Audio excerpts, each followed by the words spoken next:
صدق الله العظيم وصدق رسوله النبي الكريم ونحن على ذلك لمن الشاهدين والشاكرين برحمتك يا أرحم الراحمين. وعن أبي هريرة رضي الله تعالى عنه قال قال رسول الله صلى الله عليه وسلم بادروا بالأعمال فتنا كقطع الليل المظلم يصبح الرجل مؤمنا ويمسي كافرا ويمسي مؤمنا ويصبح كافرا يبيع دينه بعرض من الدنيا أو كما قال رسول الله صلى الله عليه وسلم. اللهم صل على محمد وعلى آل محمد كما صليت على إبراهيم وعلى آل إبراهيم إنك حميد مجيد. اللهم بارك على محمد وعلى آل محمد كما باركت على إبراهيم وعلى آل إبراهيم إنك حميد مجيد. يا رب صل وسلم دائما أبدا على حبيبك خير الخلق كلهم. يا رب صل وسلم دائما أبدا على حبيبك خير الخلق كلهم. يا رب صل وسلم دائما أبدا على حبيبك خير الخلق كلهم. اسٹیج پر رونق افروز حضرات علماء کرام، معزز مہمان، ڈوڈا کے غیور مسلمان اور اشرف العلوم کے عزیز طلباء، پردہ نشین خواتین، میری ماؤں اور بہنوں، اللہ جل جلالہ عما نوالہ نے مجھے اور آپ کو مسلمانوں کے گھروں میں پیدا کیا.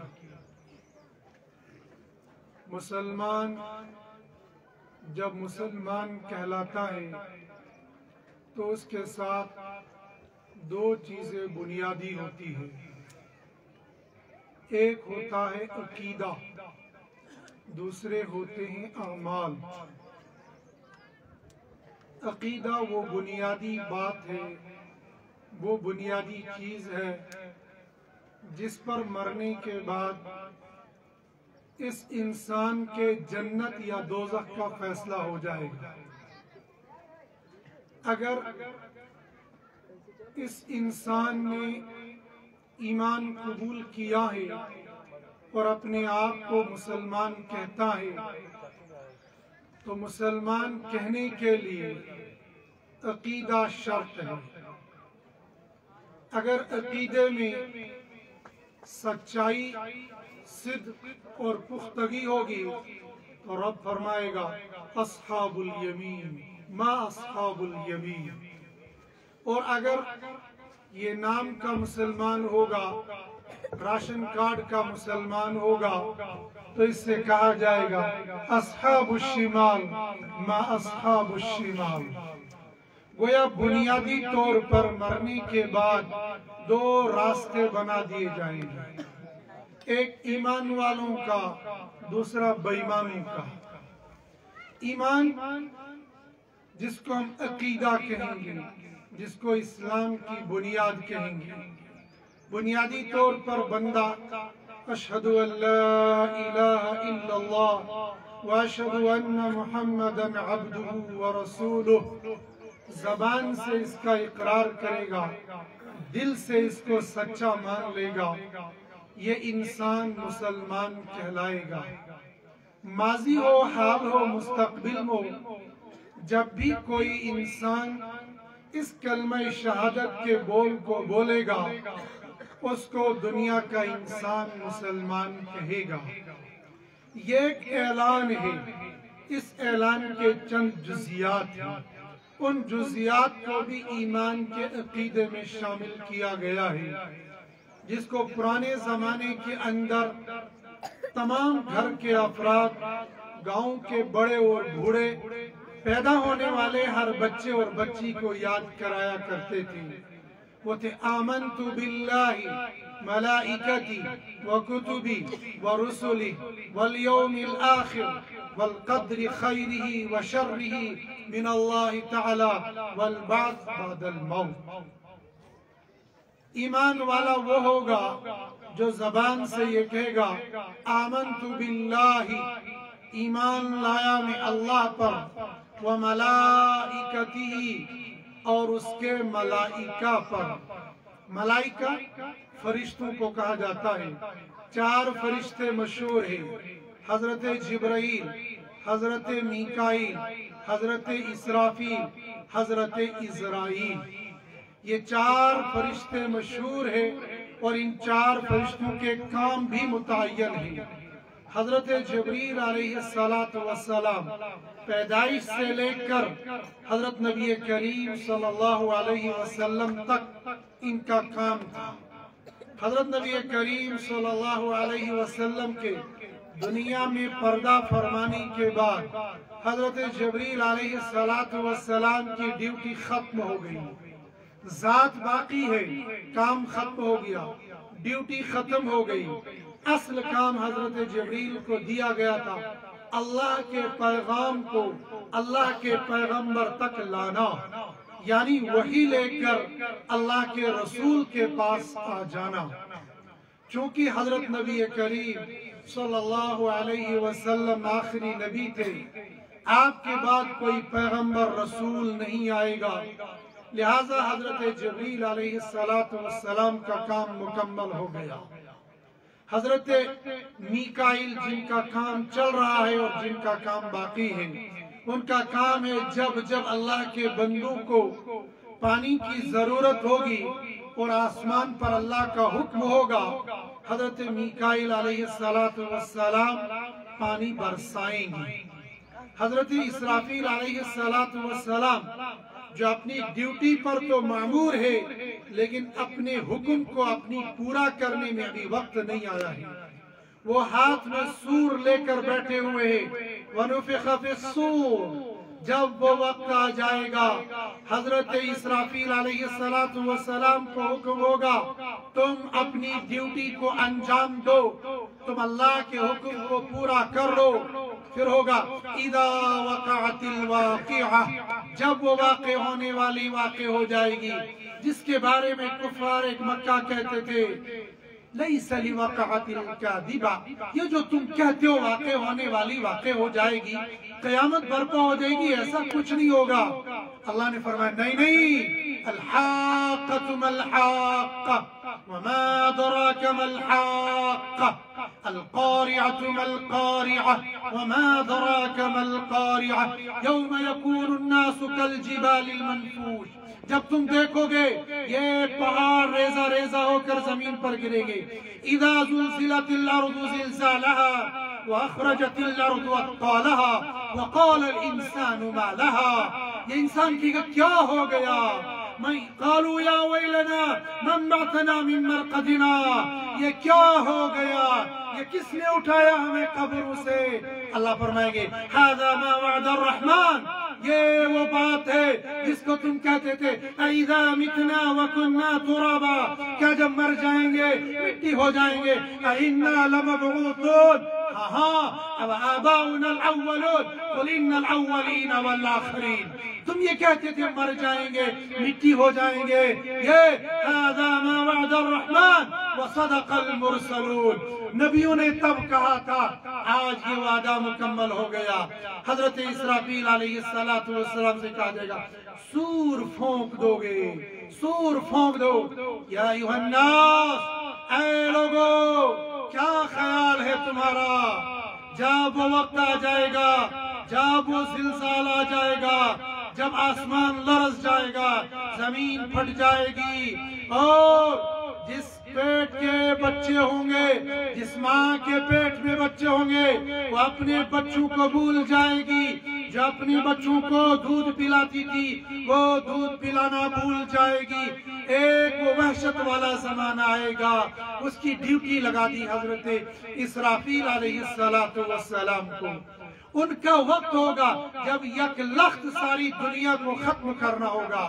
لیکن چوتھے فرشتے حضرت اسرائیل علیہ السلام، جن سے کہا گیا ہر جانے والے کی روح قبض کرنا یہ تمہارا کام ہے، اور اسرائیل تمہاری ڈیوٹی اتنی سخت ہے، اذا جاء اجلهم لا يستأخرون ساعة ولا يستقدمون، ایک سیکنڈ پہلے نہیں، ایک سیکنڈ بعد میں نہیں۔ یہ دنیا والے اپنے دفتروں میں یہ ایک منٹ نہیں، آدھا گھنٹہ نہیں، ایک گھنٹہ نہیں، کئی دن غیر حاضر رہنے کے باوجود جب ان کے دستخط شمار کیے جاتے ہیں تو وہ ان کے دستخط اس دن بھی ملتے ہیں جس دن وہ حاضر نہ ہوئے تھے۔ مرضی آئی 1 گھنٹہ لیٹ ہو گئے، مرضی آئی 2 گھنٹے لیٹ ہو گئے، اور اگر ڈی سی جموں کی طرح قانون سخت بنائے گا تھوڑے دنوں کے بعد ڈی سی کا ٹرانسفر کر دیا جائے گا۔ اتنا سختی نہیں، اتنا قانون سخت نہیں، تمہارا قانون غلط ہے، قانون بنانے والے جھوٹے ہو، تمہاری اسمبلیاں جھوٹی ہے، تمہارے پارلیمنٹ جھوٹے ہیں، یہ قانون دان جھوٹے ہیں۔ اللہ کا قانون سچا ہے، اللہ کا قانون پکا ہے۔ اذا جاء اجلهم، اگر تم دفتر میں ہو اسرائیل کو حکم ہوگا اس کی روح قبض کر لو، اگر ایک فائل پر دستخط کرتے کرتے اس کی روح نکال دی جائے گی۔ یہ بول رہا ہے، بولتے بولتے حکم ہوگا روح نکال دو، اس کی روح قبض کر لی جائے گی۔ ارے تم کیا ہو؟ پیغمبر آخر الزمان، لولاک لما خلقت الافلاک، یارے آپ کو نہ بنانا ہوتا ساری کائنات کو نہ بناتا، سونے آپ کے لئے یہ ساری دنیا کو سجایا گیا ہے، آپ کو نہ بنانا ہوتا میں کسی کو نہ بناتا۔ حضرت اسرائیل علیہ السلام، السلام علیکم یا رسول اللہ۔ حضرت نبی کریم صلی اللہ علیہ وسلم دیکھ رہے جبرائیل اسرائیل کا پیغام لے کر آئے ہیں کہ اللہ آپ کی ملاقات کا مشتاق رکھتا ہے، آپ کی ملاقات کی زیارت کی تمنا رکھتا ہے۔ عرض کیا، فرمایا جبریل یہ بتاؤ میری بات میری امت کا کیا حال ہوگا، جاؤ میرے رب سے پوچھ کے آؤ میرے بات میری امت کا کیا حال ہوگا۔ حضرت جبریل علیہ السلام نکلے، حضرت اسرائیل ویٹنگ لسٹ میں کھڑے، اللہ کے سامنے پہنچ کر عرض کیا، یا باری تعالیٰ آپ کا خلیل، آپ کا محبوب یہ پوچھتا ہے میرے جانے کے بعد ان میرے امتیوں کا کیا حال ہوگا۔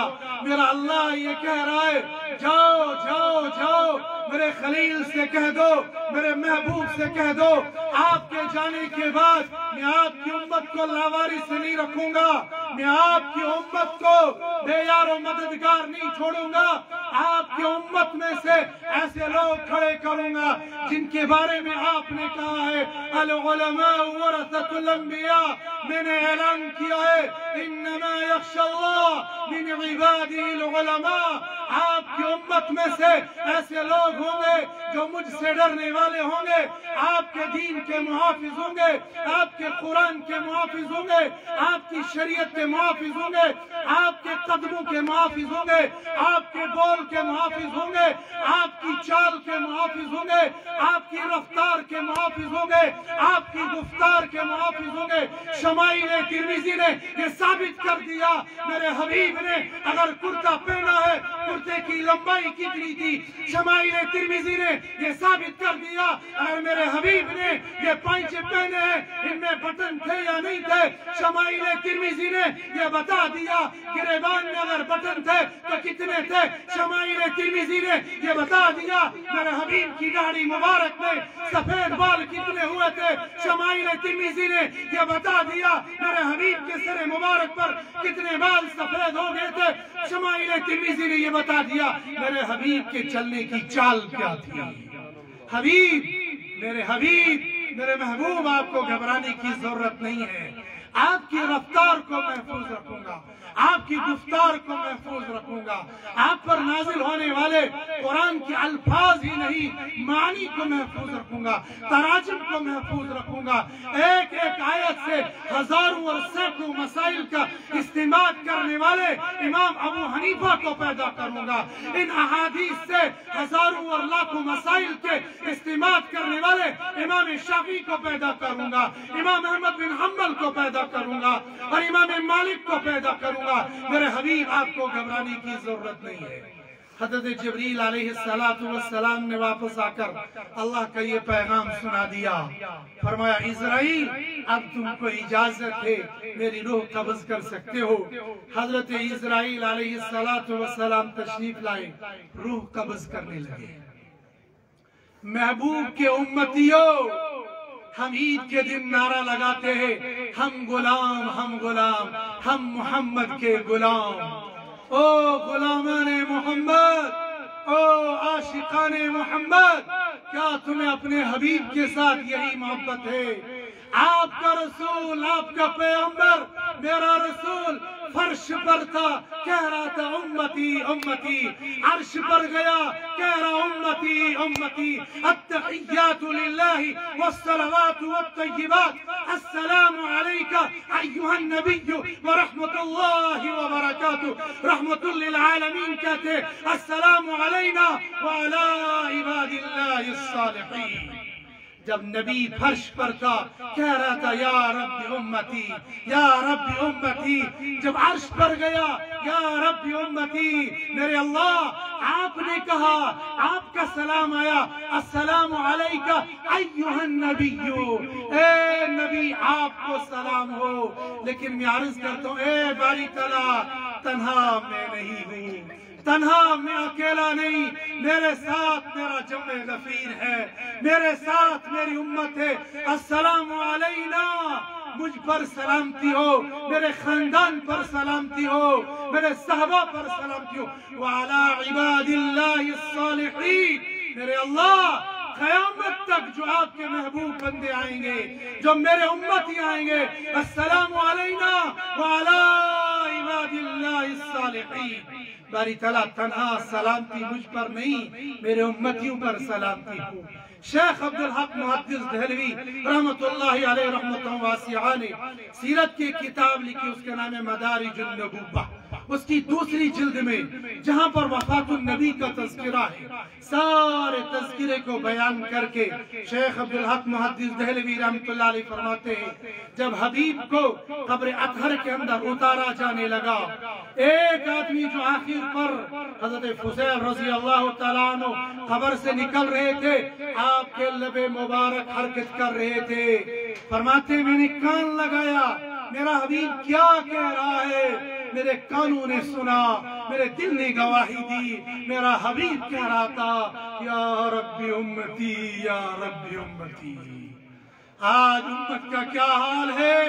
آج امت صبح اٹھ کر محبوب کی سنت کو گلی اور کوچوں میں پھینک دے رہی ہے۔ آج محبوب کی امتی، آج محبوب کی امتی کی بیٹیاں سر عام اپنی عزت کو نیلام کر رہی ہے۔ آج محبوب کی بیٹیوں نے اپنے پردے کو عیاں کر دیا۔ آج محبوب کی امتی کے بیٹیوں نے اپنی عزت کو تار تار کرنا فخر محسوس کیا۔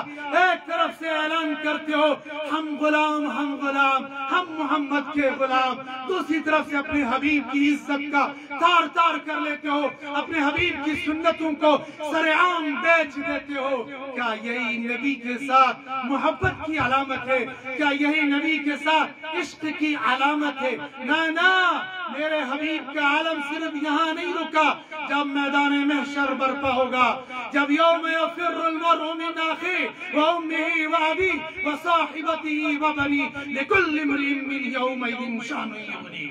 ہر انسان، ہر نفس کہہ رہا ہوگا یا رب نفسی، آدم سے لے کر آخر تک آدم کہے گا یا رب نفسی، نوح کہے گا یا رب نفسی، شیس کہے گا یا رب نفسی، ادریس کہے گا یا رب نفسی، موسیٰ کہے گا یا رب نفسی، ابراہیم کہے گا یا رب نفسی، عیسیٰ کہے گا یا رب نفسی۔ ہر نبی علیہ السلام ہر امتی کہے گی یا رب نفسی یا رب نفسی، میرا حبیب کہے گا یا رب امتی یا رب امتی۔ جب میدان محشر برپا ہوگا، جنت اور دوزخ کا فیصلہ ہو گیا، میرا اور آپ کا نبی سجدہ میں پڑ جائے گا اور اللہ کی وہ تعریف بیان کریں گے۔ فرمایا آقا نے ایسی اللہ کی تعریف بیان کروں گا جیسی اس سے پہلے نہ کسی نے کی ہوگی، نہ اس کے بعد ایسی تعریف کوئی بیان کرے گا۔ اللہ فرمائیں گے یا محمد ارفع راسک، اے حبیب یا محمد اپنے سر کو اٹھائیے، سل مانگ لیجئے تو آپ کو دے دیا جائے گا۔ او محمد کے غلاموں، او جوانوں، او بزرگوں، او ماں اور بہنوں، میرا اور آپ کا نبی میدان محشر نبی سر میں پڑے پڑے یہ کہے گا اشفع امتی اشفع امتی، یا ربی یا ربی میری امت کے حق میں میری شفاعت کو قبول کر لیجئے۔ حضرت نبی کریم صلی اللہ علیہ وسلم اس وقت بھی اپنی امت کو یاد کریں گے جب اس نبی کے دنیا سے جانے کا وقت آ گیا تو بخشا ان کو بھی نہیں۔ عرض کیا دنیا سے جانے کا وقت آ گیا ہے، ہاں جا سکتے ہو۔ جب اللہ نے وعدہ کر لیا آپ کی امت کو آپ کے جانے کے بعد لاوارث نہیں چھوڑوں گا، علماء کو پیدا کروں گا جو تیرے دین کا تحفظ کریں گے، جو تیری شریعت کا تحفظ کریں گے، جو تیری سنت کا تحفظ کریں گے، آپ کو گھبرانے کی ضرورت نہیں ہے۔ تب فرمایا اسرائیل اب روح قبض کر لو۔ جب روح قبض کرنے لگے فرمایا اسرائیل رک جا رک جا رک جا، مجھے تکلیف نہ دے۔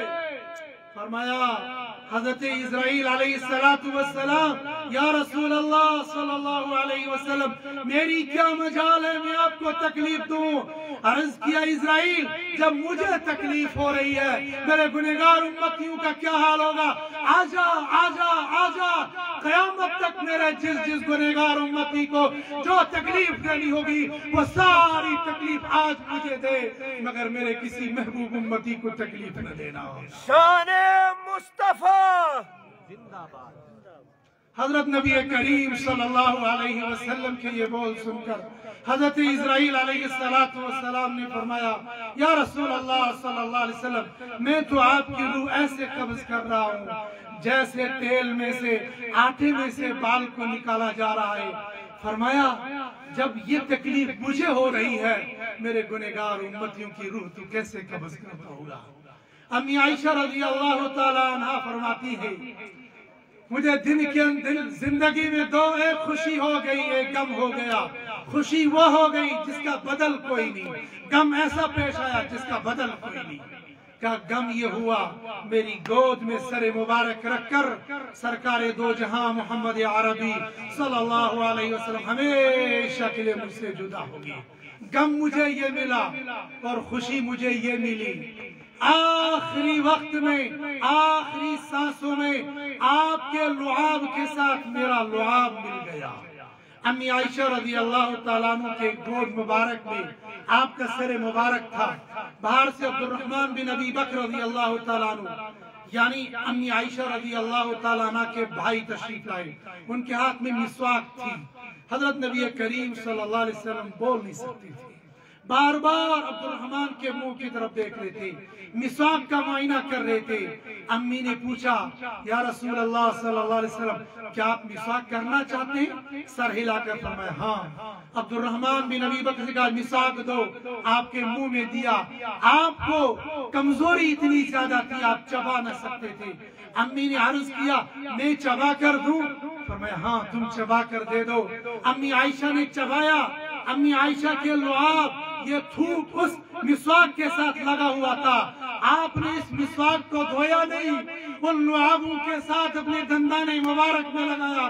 امی عائشہ فرماتی ہے وہ مسواک کرتے کرتے میرے حبیب آخری سانس لے رہے تھے، دنیا سے پرواز ہو رہے تھے، مجھے خوشی ہو گئی آپ کی آخری سانس میں آخری سانس کے ساتھ آخری لعاب کے ساتھ میرے لعاب ملے ہوئے تھے۔ مجھے ایسی خوشی ہے جس خوشی کے ساتھ جس خوشی کے بعد دوبارہ مجھے کوئی خوشی نہ ملی۔ اس کے ساتھ ہی حضرت نبی کریم صلی اللہ علیہ وسلم دنیا سے پردہ فرما گئی۔ یہاں پر ایک لطیفہ، حضرت فاطمہ رضی اللہ تعالیٰ عنہ کہنے لگی، امی جان مقام زیادہ بڑا میرا ہے، آپ تو امی ہو، میں تو سرداران جنت ہوں، خاتون جنت، مستورات ماں اور بہنوں، جب جنت میں جاؤ گی، جنت کے دروازے پر خاتون جنت نبی علیہ السلام کی بیٹی حضرت فاطمہ رضی اللہ تعالیٰ عنہ سے ملاقات ہو جائے گی، لیکن فاطمہ سے ملاقات اس عورت کی ہوگی جس عورت نے اپنی زندگی فاطمہ کے نقش قدم پر لگایا ہوگا۔ اگر زندگی گزاری ہوگی یہود اور نصارہ کے طریقے پر، پھر فاطمہ سے ملاقات کی امید بھی نہ رکھنا۔ فرمایا امی مقام بڑا میرا ہے، آپ کا نہیں۔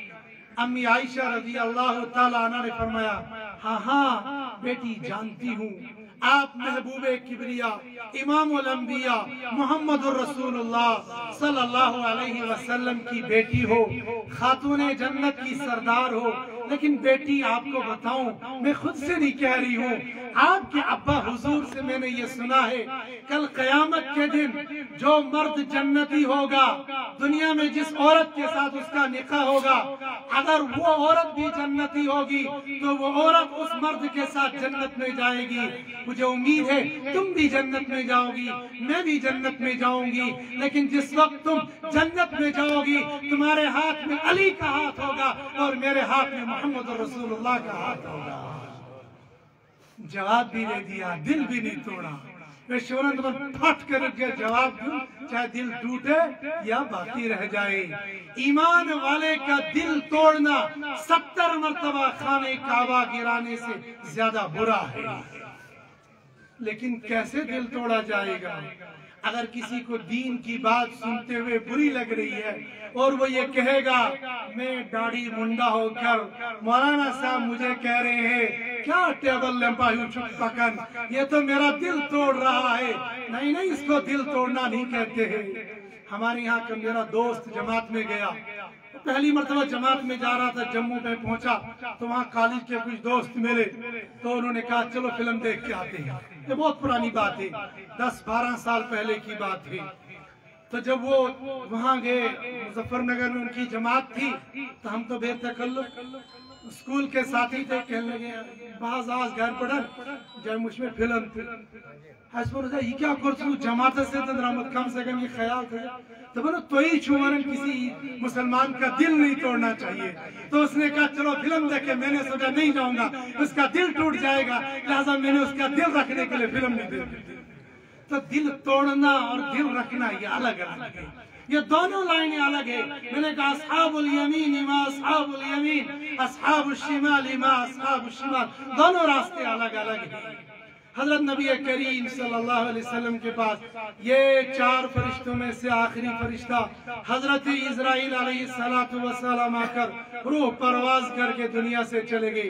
حضرت نبی کریم صلی اللہ علیہ وسلم بھی دنیا سے پردہ فرما کر چلے گئے، لیکن قیامت تک اس دین کو باقی رکھنے کے لیے پورا پیغام دنیا سے دے کر دنیا سے چلے گئے۔ میں عرض کر رہا تھا ہمارا عقیدہ ہے آمنت باللہ و ملائکتہ، ملائکہ فرشتے 4 کو ہم جانتے ہیں، اس کے علاوہ بے شمار فرشتے ہیں، 70,000 فرشتے روزانہ بیت المعمور کا طواف کرتے ہیں، جو ایک بار طواف کریں گے دوبارہ کبھی موقع نہیں ملے گا۔ کتنے فرشتے اللہ بہتر جانتے، ہمارا ایمان ہے جتنے فرشتے ہیں ہمارا سب پر ایمان ہے، سب نورانی اللہ کی وہ مخلوق ہے جو رتی برابر بھی اشٹوارز برابر کچنا اللہ تعالیٰ سے نافرمانی کرن کہتے ہیں۔ ہمیشہ اللہ نے جو حکم دیا ہے اس میں لگے ہوئے ہیں، ہمارا سب پر ایمان ہے۔ وَكُتُبِهِ، اور کتابوں پر ہمارا ایمان ہے، تورات، انجیل، زبور اور آخر پر آنے والا قرآن۔ قرآن پر بات میں کروں گا آخر پر۔ ہمارا 4 کتاب وَكُتُبِهِ وَرُسُلِهِ، آدم سے لے کر پیغمبر آخر الزمان تک جتنے رسول جتنے پیغمبر آئے سب حق تھے، سب سچے تھے، سب صحیح تھے، سب من جانب اللہ تھے، لیکن تمام نبیوں کی شریعت کو محمد الرسول اللہ صلی اللہ علیہ وسلم کی شریعت میں آ کر منسوخ کر دیا۔ وَمَن يَبْتَغِ غَيْرَ الْإِسْلَامِ دِينًا فَلَن يُقْبَلَ مِنْهُ۔ اگر نبی کی سنت کو، نبی کی شریعت کو چھوڑ کر تو موسیٰ علیہ السلام کی کتاب اور شریعت کو لے کر آؤ گے، فَلَن يُقْبَلَ مِنْهُ۔ اگر عیسیٰ روح اللہ کی شریعت کو عیسائی بن کر میرے پاس آؤ گے، فَلَن يُقْبَلَ مِنْهُ۔ یہودی بن کر آؤ گے تو فَلَن يُقْبَلَ مِنْهُ، کسی کی شریعت قابل قبول نہیں ہوگی۔ ابراہیم خلیل اللہ جو محمد الرسول اللہ صلی اللہ علیہ وسلم کے آبا و اجداد میں سے تعلق رکھتے ہیں، آپ کی 18ویں پشت پر آپ کا نسب نامہ جا کے مل جاتا ہے، اگر ابراہیم کے دین کو بھی فالو کر کے آؤ گے فَلَن يُقْبَلَ مِنْهُ وَهُوَ فِي الْآخِرَةِ مِنَ الْخَاسِرِينَ۔ دبن نہاد عیسائی تیچ مسلمان، یہودی تیچ مسلمان، ابراہیم کو ماننے والے بھی مسلمان، یعقوب کو ماننے والے بھی مسلمان۔ حد تو حد ہو گئی، اب تو دنیا والے کہتے ہیں مرزا قادیانی لعنت اللہ علیہ کو ماننے والے بھی مسلمان ہیں۔ ارے موسیٰ کو موسیٰ مانا جاتا ہے، موسیٰ کو اللہ کا کلیم اللہ مانا جاتا ہے، یہ ہمارا ایمان ہے، یہ ہمارا عقیدہ ہے، مگر ہم یہ مانتے ہیں، ہم یہ جانتے ہیں، ہم یہ عقیدہ رکھتے ہیں۔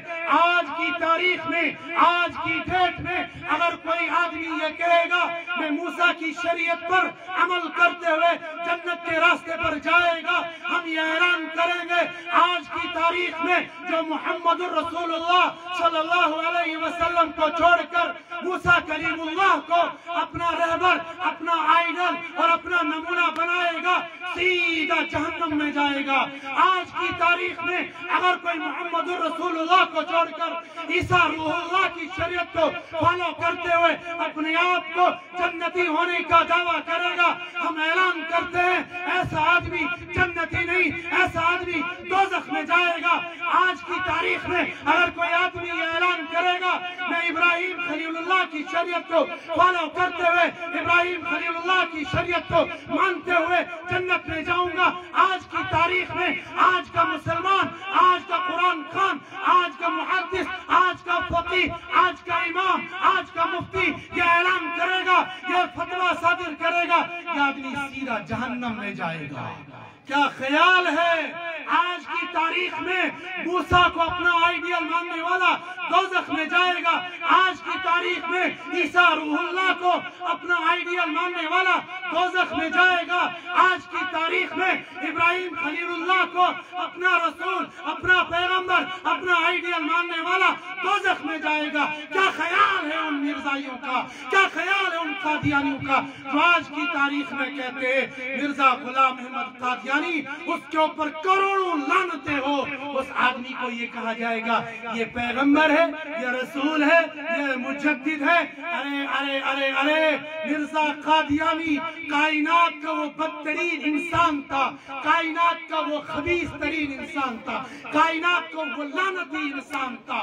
اس مرزا قادیانی نے اپنی کتاب چشمہ معرفت کے اندر لکھا ہے، میرے لیے نہیں، آپ کے لیے نہیں، آپ کے باپ کے لیے نہیں، آپ کے دادا کے لیے نہیں، آپ کے مفتی کے لیے نہیں، آپ کے امام کے لیے نہیں، آپ کے خلیل کے لیے نہیں، آپ کے دوست کے لیے نہیں، آپ کے بھائی کے لیے نہیں، بلکہ ہم سب کے پیغمبر محمد رسول اللہ صلی اللہ علیہ وسلم کے بارے میں اپنے ان بدبخت ہاتھوں سے اس بدبخت کتاب چشمہ معرفت کے اندر لکھا ہے اللہ نے محمد رسول اللہ صلی اللہ علیہ وسلم کو چھپانے کے لیے حشرات الارض کے نجاست کی جگہ کا انتخاب کیا ہے۔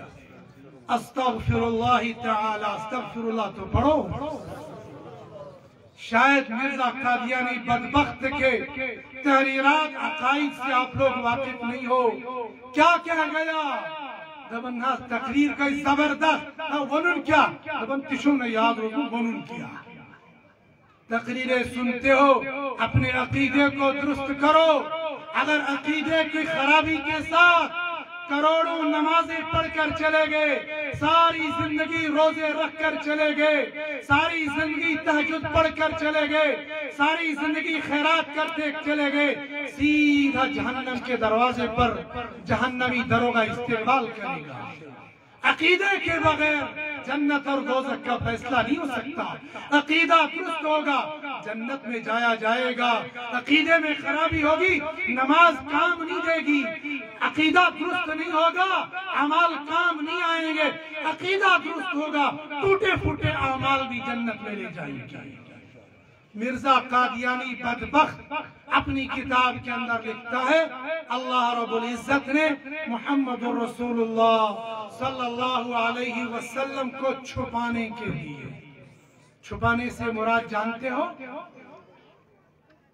روزہ رسول صلی اللہ علیہ وسلم، جو لوگ حج پر گئے ہیں، جو لوگ عمرہ کرنے گئے ہیں، اگر حاجی کو حج کرنے والی کمپنی، چاہے گورنمنٹ ہو چاہے پرائیویٹ ہو، وہ اعلان کرے گی، حاجی عمرہ کرنے والے ہم تم کو مکہ مکرمہ لے جائیں گے، مدینہ منورہ نہیں لے جائیں گے، سارے حاجی احتجاج کرنے کے لیے نکل جائیں گے۔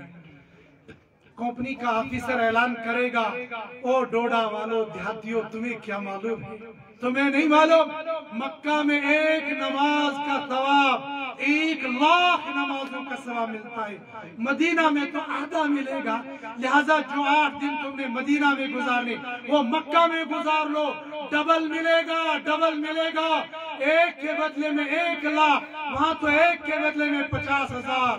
وہ کہیں گے ہمیں 50,000 منظور ہے، ہمیں لاکھ کی ضرورت نہیں ہے، لیکن ہمیں مدینہ لے کر چلے جاؤ۔ اور اگر کوئی سرفراہ ہوگا، کہے گا میں مدینہ تو نہیں لے جاتا، اور پھر کشمیری ہوں گے، پھر جموں کشمیر کا حاجی ہوگا، وہیں پر قتل عام شروع کر دے گا، ہمیں مدینے سے روکا جاتا ہے، ارے دیوانو وہاں 50,000 کا ثواب ہے یا 1,00,000 کا ثواب ہے، کہے گا ہاں ہمیں معلوم ہے، لیکن ہم روزہ رسول پر سلام کرنے کے لیے ماچھان سے آئے ہیں، ہم روزہ رسول پر سلام پیش کرنے کے لیے ہم ڈوڈا سے آئے ہیں، ہم روزہ رسول پر سلام پیش کرنے کے لیے کچھن اور مڑوا سے آئے ہیں، ہم روزہ رسول پر سلام پیش کرنے کے لیے پاڈر سے آئے ہیں، ہم روزہ رسول پر سلام کرنے کے لیے ان جنگلوں اور بیابانوں سے لے کر آئے ہیں، ہم نے ہزاروں اور لاکھوں روپیہ خرچ کیا ہے، اگر ہم کو مدینہ منورہ میں روزہ رسول پر بھیجا نہ گیا، ہم یہیں پر اپنی جان گوا دیں گے، لیکن روزہ رسول پر حاضری کیے بغیر واپس نہیں جا سکتے۔ سنو عقیدے کی بات، عقیدے کی بات، مسجد نبوی بہت بڑی ہے، اس مسجد نبی کا ایک دوسرا حصہ ہے، اس دوسری مسجد کو کہتے ہیں حد مسجد النبی صلی اللہ علیہ وسلم۔ ایک مسجد نبی وہ ہے جو مجھے اور آپ کو دکھتی ہے، حاجیوں نے اندر جا کر معائنہ کیا ہوگا، اس پر ایسا کارپٹ بچھا ہوا جیسے لال اور سفید ہے، لیکن اس مسجد سے اندر ایک اور مسجد ہے، اس مسجد پر ایسا ہی کارپٹ لگا ہوا ہے، لیکن پلروں پر لکھا ہوا ہے حد مسجد النبی صلی اللہ علیہ وسلم۔ اس کے اندر ایک اور مسجد ہے جس پر گرین کارپٹ اور سفید لائنیں لگی ہوئی ہے، اس پر لکھا ہے روضۃ من ریاض الجنہ، یہ ریاض الجنہ ہے۔ اس ریاض الجنہ میں 2 رکعت نماز ادا کرنے کے لیے ڈوڈا سے گیا ہوا حاجی ساری رات کھڑا رہے گا، تہجد کے وقت میں صرف 2 رکعت پڑھنے کی وہاں پر اجازت مل جاتی ہے، 2 رکعت پڑھنے کا موقع ملتا ہے، صبح باہر نکل کر خوش اور خرم ہوتا ہے، الحمدللہ مجھے 2 رکعت ریاض الجنہ میں پڑھنے کی توفیق مل گئی۔ اس ریاض الجنہ سے ملحق وہ جگہ ہے جہاں پر حضرت نبی کریم صلی اللہ علیہ وسلم کا روضہ پاک ہے، جہاں پر آپ دفن ہیں۔ سنو، علماء کے درمیان میں ایک بحث چھڑ گئی، عرش معلی، الرحمن علی العرش استوى، رحمان عرش پر مستوی ہو گیا، جہاں پر عرش ہوگا وہ جگہ کتنی عظیم ہو گئی۔ علماء کے درمیان میں بحث چھڑ گئی، عرش زیادہ عظیم ہے عرش زیادہ بابرکت ہے یا وہ جگہ زیادہ بابرکت ہے جس قبر اطہر کے اندر حضرت نبی کریم صلی اللہ علیہ وسلم آرام فرما ہے؟ علماء کی دو جماعتیں ہو گئی. ایک جماعت نے کہا عرش معظم ہے، عرش محترم ہے، اس کے بعد اس جگہ کا مقام ہے. دوسری جماعت نے کہا نا، وہ جگہ جس زمین کے ساتھ، جس جگہ کے ساتھ حضرت نبی کریم صلی اللہ علیہ وسلم کا بدن مبارک ٹچ ہو چکا ہے، جس زمین کے ساتھ حضرت نبی کریم صلی اللہ علیہ وسلم کا بدن مبارک مس ہو چکا ہے، یعنی ملا ہوا ہے، وہ جگہ عرش سے بھی زیادہ عظیم ہے. وَكَذَلِكَ جَعَلْنَاكُمْ أُمَّةً وَسَطًا لِتَكُونُوا شُهَدَاءَ عَلَى النَّاسِ. اس امت کو اللہ نے درمیانی امت بنایا. افراط اور تفریط سے ہٹ کر نہ تو نبی کو اللہ بنا دو اور نہ نبی کو عام انسانوں کی طرح عام انسان بنا دو. نبی کا مقام اللہ سے کم تر ہے اور نبی کا مقام تمام کائنات سے اعلیٰ اور برتر ہے. کچھ لوگوں نے کہا نبی علیہ السلام جیسے عام انسانوں کی قبریں، عام انسانوں کے جسم عام طور پر گل سڑ جاتے ہیں، العیاذ باللہ، نبی علیہ السلام کا جسم مبارک بھی ایسا ہو گیا. میں عقیدہ یہ نہیں رکھ رہا، میں بیان کر رہا ہوں. کچھ لوگوں کا کہنا یہ ہے ہم ایسے عقیدے کو نہیں مانتے، ہم اس بات کو نہیں مانتے. میں اس عقیدے کا قائل ہوں جس طریقے سے حضرت نبی کریم صلی اللہ علیہ وسلم کو قبر اطہر کے اندر رکھا گیا تھا، آج بھی بعینی اسی شکل میں موجود ہے. ارے نبی تو نبی ہے، نبی تو نبی ہے. جن لوگوں نے شہداء کی قبروں کو کھول کے دیکھا، جن کے یہاں شہداء کی قبریں ٹوٹ گئی، ان لوگوں نے اپنی آنکھوں سے مشاہدہ کیا شہداء کی قبریں آج بھی اسی کفن کے ساتھ موجود ہیں. جب شہداء کی قبریں اس کفن کے ساتھ موجود ہوں گی تو کیا خیال ہے امام الانبیاء محبوب کبریا حضرت محمد رسول اللہ صلی اللہ علیہ وسلم کے بارے میں کہ کیا آپ کے جسم اطہر کے ساتھ العیاذ باللہ کوئی آنچ آئی ہوگی؟ ہمارا ایمان، میرا خیال اس جماعت کے ساتھ ہے جو یہ کہتی ہے وہ جگہ عرش معلیٰ سے زیادہ عظیم اور برتر اور اعلیٰ ہے. بہرحال یہ اختلاف مسئلہ ہے، لیکن میرا ایمان، میرا عقیدہ اس جماعت کے ساتھ ہے. جہاں پر حضرت نبی کریم صلی اللہ علیہ وسلم کی قبر اطہر موجود ہے، اسی جگہ کے بارے میں یہ بدبخت مرزا قادیانی یہ کہتا ہے. ہمارا عقیدہ یہ ہے اور یہ